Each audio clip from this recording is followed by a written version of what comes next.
Les dirigeants du monde s'unissent dans la lutte contre le virus COVID-19 par l'apôtre Steve Liston. Alors que le monde est complètement en peur à la suite du coronavirus, il est critique que les dirigeants du monde entier découvrent l'origine du problème. Il s'agit d'un effort global de la part des gouvernements, de l'Église, à l'échelle mondiale et de la société civile. Nous devons veiller à ne pas nous livrer à une discrimination d'aucune sorte à la suite de l'épidémie du coronavirus. Aucune nation ne doit discriminer contre d'autres nations, quelle que soit l'origine du virus, parce que cette question a le potentiel d'escalader à une guerre physique et à une crise économique fatale. En outre, il a le potentiel de sabotage international.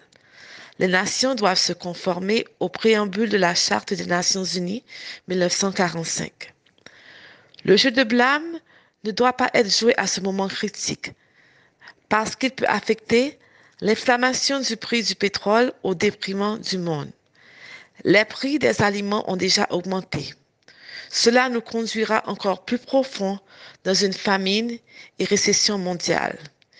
Il doit y avoir un effort global, mondial, et les dirigeants doivent s'éduquer sur les événements et les signes apocalyptiques, chevaux, trompettes.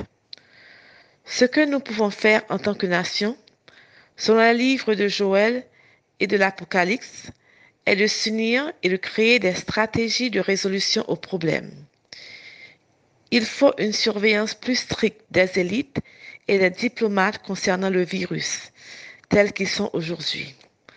Ils sont les principaux porteurs et leur statut d'immunité diplomatique n'aide pas la question parce qu'ils sont exclus de tout point de contrôle, contrairement au reste du monde.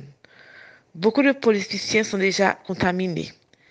Bien qu'ils puissent se mettre en quarantaine, d'autres avec lesquels ils rentrent en contact ne peuvent pas le faire. Il faut avoir un nettoyage global de toute communauté avec des produits non toxiques, non dangereux. Ils doivent payer les gens de toute communauté à participer au nettoyage de leur communauté. Cela aidera le chômage, cela aidera à augmenter le moral et aidera à diminuer les niveaux d'anarchie qui ont été créés par la restriction communautaire et nationale à la suite de la pandémie.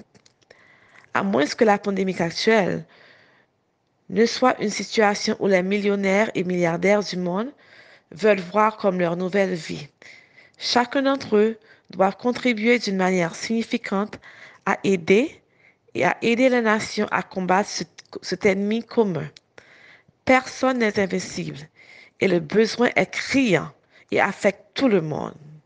L'OMS, l'Organisation mondiale de la santé et des États membres doivent aider urgemment les pays les plus pauvres qui seront touchés par le coronavirus et d'autres crises.